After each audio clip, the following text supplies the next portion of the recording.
क्या आप ये कल्पना कर सकते हैं कि किसी व्यक्ति को गए हुए 100 साल से ज्यादा हो गए हों और उसने क्रांति और यानी देश के लिए अपनी जान दी हो, उसे अंग्रेजी हुकूमत ने फांसी के तख्ते पर चढ़ा दिया हो? क्या वो आज की डेट में हजारों रुपए का बिजली जला सकता है? क्या उससे हजारों रुपए का नोटिस भेजा जा सकता है? लेकिन ऐसा हुआ है मुजफ्फरपुर में।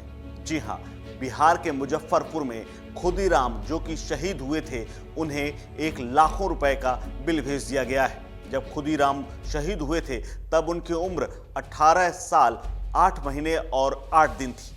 11 अगस्त 1908 को उन्हें मुजफ्फरपुर जेल में फांसी दे दी गई थी, लेकिन वहां के बिजली विभाग ने अब उन्हें हजारों रुपए का बिल भेज दिया है।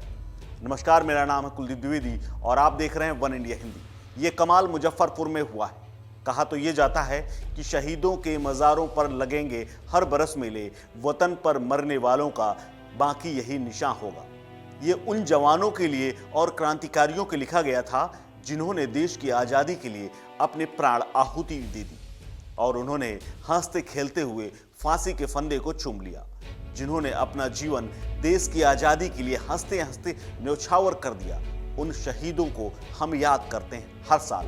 देश के ऐसे ही शहीद जवानों में सबसे पहला नाम और सबसे कम उम्र में फांसी चढ़ने वाले शहीदों में खुदीराम बोस का नाम आता है, साथ ही प्रफुल्ल चाकी का, जिन्होंने आज़ादी की लड़ाई में किंग्सफोर्ड की बग्घी पर बम विस्फोट करके अंग्रेजों के मन को दहशत से भर दिया था। लेकिन ये बात अलग है कि उसमें किंग्सफोर्ड मरे नहीं थे, यानी उनकी हत्या हो नहीं पाई थी, बल्कि एक मजलूम और निर्दोष माँ बेटी की मौत हुई थी। लेकिन खुदीराम बोस के इस साहस के बाद ब्रिटानिया हुकूमत थर्रा गई थी। उनकी इस वीरता के बाद मुजफ्फरपुर की जेल में फांसी में उन्हें चढ़ा दिया गया था। लेकिन इन्हीं शहीदों के नाम बिहार के बिजली विभाग ने जो किया है वो हैरत अंगेज है। कहाँ हमें इन शहीदों का सम्मान करना चाहिए, उनकी धरोहर को संजोना चाहिए, उनकी वीरता को आने वाले पीढ़ियों से अवगत कराना चाहिए। उल्टे मुजफ्फरपुर में बिजली विभाग ने शहीद खुदीराम बोस को नोटिस भेजकर अजब काम कर डाला है। बिजली विभाग के असिस्टेंट इंजीनियर ने दस्तावेज के आधार पर शहीद स्मारक के नाम 1,36,943 रुपए का बिल भेज दिया है और वसूली के लिए नोटिस जारी कर दिया है। इसमें खुले तौर पर एक चेतावनी दी गई है कि अगर आप 1 सप्ताह के अंदर विपत्र का भुगतान नहीं करते हैं तो स्मारक की बिजली काट दी जाएगी।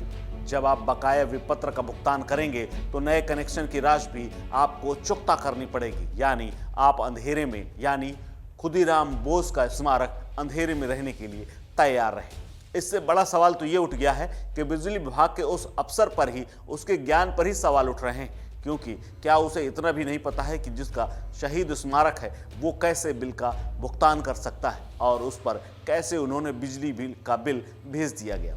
इसके बाद उन्हीं को नोटिस तक जारी कर दिया गया। अब ऐसे में सवाल उठ रहा है कि क्या खुदीराम बोस खुद लौट कर आएंगे और वो इनका बिल भरेंगे?